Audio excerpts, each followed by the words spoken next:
ಕರ್ನಾಟಕ ರಕ್ಷಣಾ ವೇದಿಕೆ ಜಿಲ್ಲಾಧ್ಯಕ್ಷರಾದ ನಾನು VH ಉಲುಗಪ್ಪ. ಇಂದು ಒಂದು ಶಾಲೆಗೆ ಭೇಟಿ ಕೊಟ್ಟಿವಿ. ಆ ಶಾಲೆ ಬಂದು ನಮ್ಮ ಜೈನ್ ಪಬ್ಲಿಕ್ ಸ್ಕೂಲ್ ಅಂತೇಳಿ ಕೋಂಪನಗರ ಫಸ್ಟ್ ಕ್ಲಾಸಲ್ಲಿ ಇದೆ. ಜೈನ್ ಇಂಟರ್ನ್ಯಾಷನಲ್ ಸ್ಕೂಲು ಕೋಂಪನಗರ ಫಸ್ಟ್ ಕ್ಲಾಸಲ್ಲಿ ಇದೆ. ಈಗ ಇಲ್ಲಿ ಈ ಸ್ಕೂಲ್ ನಡೆಸ್ತಾ ಇರ್ತಕ್ಕಂಥ ಮ್ಯಾನೇಜ್ಮೆಂಟ್ ಏನಿದ್ದಾರೆ ಅವರು ಮಕ್ಕಳಿಗೆ ಯಾವುದೇ ರೀತಿ ಕನ್ನಡ ಕಲಿಬಾರ್ದು ಅನ್ನೋದು ಒಂದು ರಿಸ್ಟ್ರಿಕ್ಷನ್ ಕೊಟ್ಟಿದ್ದಾರೆ. ಕನ್ನಡಕ್ಕೆ ಯಾವುದೇ ರೀತಿ ಆದ್ಯತೆ ಇಲ್ಲ. ಮತ್ತು ಇನ್ನೊಂದು ಅವರು ಕನ್ನಡಕ್ಕೆ ಆದ್ಯತೆ ಇಲ್ಲ ಅನ್ನೋದಕ್ಕೆ ಸ್ಪಷ್ಟವಾಗಿ ಕಾಣಬೇಕಂದ್ರೆ ನೀವು ಇದನ್ನು ಬೋರ್ಡ್ ನೋಡ್ಬೋದು. ಈ ಬೋರ್ಡ್ನ ನೀವು ನೋಡಿದ್ರೆ ನಿಮ್ಗೆ ಗೊತ್ತಾಗುತ್ತೆ ಯಾವ ರೀತಿ ಕನ್ನಡದಕ್ಕೆ ಅವರು ಕಡೆಗಣಿಸಿದ್ದಾರೆ ಅಂತ ಗೊತ್ತಾಗುತ್ತೆ. ಆಮೇಲೆ ನಾವಿಲ್ಲಿ ಒಳಗಡೆ ಹೋಗ್ಬಿಟ್ಟು ಕೊಠಡಿಗಳೆಲ್ಲ ವೀಕ್ಷಣೆ ಮಾಡಿದಾಗ ಕನ್ನಡ ಯಾವುದೇ ಒಂದು ಶಬ್ದ ಆಗಲಿ, ಯಾವುದೇ ಒಂದು ಅಕ್ಷರ ಆಗಲಿ, ಯಾವುದೇ ಒಂದು ಗೋಡೆಯಲ್ಲಿಲ್ಲ, ಯಾವುದೇ ಒಂದು ಬೋರ್ಡಲ್ಲಿ ಇಲ್ಲ. ನಾವು ಅದ್ರ ಬಗ್ಗೆ ಚರ್ಚೆ ಮಾಡೋಕ್ಕೆ ಬಂದರೆ ಅವ್ರು ಹೇಳ್ತಿದ್ದಾರೆ ಸಂಬಂಧಪಟ್ಟ ಇಲಾಖೆ ಕೊಡ್ರಿ ಕಂಪ್ಲೇಂಟು, ನೀವು ಬಂದು ಕೇಳೋದಕ್ಕೆ ನಿಮಗೆ ಯಾವುದೇ ರೀತಿ ಅಧಿಕಾರ ಇಲ್ಲ ಅಂತಿದ್ದಾರೆ.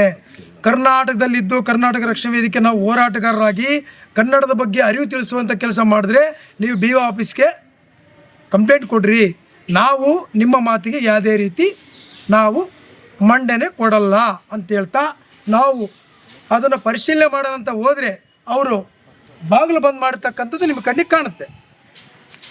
ಇವರು ಈ ರಾಜ್ಯದಲ್ಲಿದ್ದಾರಾ, ಪರ ರಾಜ್ಯದಲ್ಲಿದ್ದಾರಾ, ಇವರೇನು ಕೇರಳದಲ್ಲಿದ್ದಾರಾ, ತಮಿಳುನಾಡಲ್ಲಿದ್ದಾರಾ ಅನ್ನೋದು ನಮಗೆ ಒಂದು ಸಂಶಯ ಆಗ್ತಾ ಇದೆ. ಈ ಮ್ಯಾನೇಜ್ಮೆಂಟ್ ಯಾರು ಆಂಧ್ರದಿಂದ ಬಂದು ಇಲ್ಲಿ ಕರ್ನಾಟಕಕ್ಕೆ ವಲಸೆ ಬಂದು ಈ ಕನ್ನಡದನ್ನು ಕಡೆಗಣಿಸ್ತಾ ಇದ್ದಾರೆ. ಅದಕ್ಕಾಗಿ ಇದರ ವಿರುದ್ಧ ಕೂಡಲೇ ಕ್ರಮ ಹೆಚ್ಚೊತ್ತು ಅವರು ಸಂಬಂಧಪಟ್ಟ ಇಲಾಖೆಗೆ ನಾವು ಎಚ್ಚರಿಕೆ ಕೊಡ್ತಾ ಇದ್ದೀವಿ. ಸಂಬಂಧಪಟ್ಟ ಇಲಾಖೆಗೆ ಇದು ನಮ್ಮ ರಾಜ್ಯದಲ್ಲಿ ಇದೆಯಾ ಈ ಶಾಲೆ, ನಮ್ಮ ಬಳ್ಳಾರಿ ಜಿಲ್ಲೆ ನಮ್ಮ ಈ ಒಂದು ರೂರಲ್ ಕ್ಷೇತ್ರದಲ್ಲಿ ಬರ್ತಕ್ಕಂಥ ಶಾಲೆ ಇದು, ಕೂಡಲೇ ಕನ್ನಡದ ಅರಿವು ತಿಳಿಸ್ಬೇಕಂತ ಹೇಳ್ತಾ ಈ ಮುಂದಿನ ದಿನಗಳಲ್ಲಿ ಇವರು ಕನ್ನಡಕ್ಕೆ ಯಾವುದೇ ರೀತಿ ಆದ್ಯತೆ ಕೊಟ್ಟಿಲ್ಲ ಅಂದರೆ ಈ ಶಾಲೆಯನ್ನು ಕೂಡ ಶಾಲೆ ಕೊಟ್ಟಿರ್ತಕ್ಕಂಥ ಒಂದು ಏನು ಪರವಾನಗಿ ಇದೆ ಆ ಪರವಾನಗಿ ಕೂಡ ರದ್ದು ಮಾಡಬೇಕಂತೇಳಿ ನಾವು ಈ ಮೂಲಕ ತಮ್ಮಲ್ಲಿ ತಿಳಿಸ್ತಾ ಇದ್ದೀವಿ. ಇದು ಅಪರಾಧ ಮಾಡ್ತಾ ಇದ್ದಾರೆ, ಅವರು ಕನ್ನಡಕ್ಕೆ ಅಪರಾಧ ಮಾಡ್ತಾ ಇದ್ದಾರೆ. ಈಗ ಇರ್ತಕ್ಕಂಥ ಶಾಲೆಗಳು ಇಡೀ ಕರ್ನಾಟಕದಲ್ಲಿ ಮೂಲೆ ಮೂಲೆಯಲ್ಲಿ ಇಂಗ್ಲೀಷ್ ಶಾಲೆ ಅನ್ನೋದು ಇಂಗ್ಲೀಷ್ ಕನ್ನಡನ ಏರುವಂಥ ಕೆಲಸ ನಡೀತಾ ಇದೆ. ಇದೇ ನಮ್ಮ ರಾಜ್ಯಾಧ್ಯಕ್ಷರು ಹೇಳಿದ್ರು ಕನ್ನಡದ ಬಗ್ಗೆ ಅರಿವಿರಲಿ, ಕಾಸರಗೋಡು ನಮಗೆ ಸೇರ್ಬೇಕಂತೇಳಿ ಉಗ್ರ ಹೋರಾಟ ನಡೆಸಿದ್ದೀವಿ. ಇವತ್ತು ಕೇರಳದೊಳಗೆ ಇರ್ತಕ್ಕಂಥ ಭಾಷಾ ಪ್ರಜ್ಞೆ ನಮ್ಮ ಕರ್ನಾಟಕದವ್ರಿಗೆ ಯಾಕಿಲ್ಲ? ಮೊನ್ನೆ ಒಂದು ಬೈಟಲ್ಲಿ ಹೇಳಿದ್ರು ಸಾಹೇಬರು ಏನಂತ, ನಮ್ಮ ರಾಜ್ಯಾಧ್ಯಕ್ಷರು ಅವರು ಕೇರಳದಲ್ಲಿರ್ತಕ್ಕಂಥ ಮುಖ್ಯಮಂತ್ರಿಗಳು ಅವರು ಒಂದು ಭಾಷಾ ಪ್ರಜ್ಞೆಯಿಂದ ಕೇರಳ ಭಾಷೆಯನ್ನು ಮಲಯಾಳಮೇ ಮಾತಾಡಿ ಮಲಯಾಳಂನ ಮಕ್ಕಳನ್ನ ಬೋಧನೆ ಮಾಡಿರಿ ಅಂತ ಹೇಳಿದ್ರು. ನಮ್ಮ ಕರ್ನಾಟಕದಲ್ಲಿ ನಮ್ಮ CM ಏನಿದ್ದಾರೆ ಇವತ್ತು ಮುಖ್ಯಮಂತ್ರಿಗಳು ಕನ್ನಡದ ಬಗ್ಗೆ ಅಪಾರವಾದ ಒಂದು ಪ್ರೀತಿ ವಾತ್ಸಲ್ಯ ಹೊಂದಿದ್ದಾರೆ. ಅವರು ಕೂಡ ಒಂದು ಕನ್ನಡದಕ್ಕೆ ಒತ್ತುವಲು ಕೊಟ್ಟಿದ್ದಾರೆ ಇವತ್ತಿನವರೆಗೆ. ಈಗಲೂ ಕೂಡ ಇಂಗ್ಲೀಷ್ ಶಾಲೆಗಳು ಯಾವ್ಯಾವ ಇದ್ದಾವೆ ಅದಕ್ಕೆ ಪೂರ್ತಿ ಕಡಿವಾಣ ಆಗಬೇಕಂತೇಳಿ ಈ ಮೂಲಕ ತಮ್ಮಲ್ಲಿ ಮನವಿ ಮಾಡ್ಕೊಳ್ತೀವಿ. ಕನ್ನಡದಕ್ಕೆ ಒತ್ತುವಲು ಕೊಡಬೇಕು, ಯಾಕಂದರೆ ಕನ್ನಡ ತಾಯಿ ನೆಲ ಜಲ ಭಾಷೆಗೆ ಧಕ್ಕೆ ಆಗಬಾರ್ದು, ಕನ್ನಡದಕ್ಕೆ ಧಕ್ಕೆ ಆಗಬಾರ್ದು ಅಂತ ಹೇಳ್ತಾ ನನ್ನ ಮಾತು ಮುಗಿಸ್ತಾ ಇದ್ದೀನಿ. ಕರ್ನಾಟಕ ರಕ್ಷಣಾ ವೇದಿಕೆ ಪ್ರವೀಣ್ ಕುಮಾರ್ ಶೆಟ್ಟಿ ಬಣ, ಜಿಲ್ಲಾಧ್ಯಕ್ಷ VH ಉಲುಗಪ್ಪ.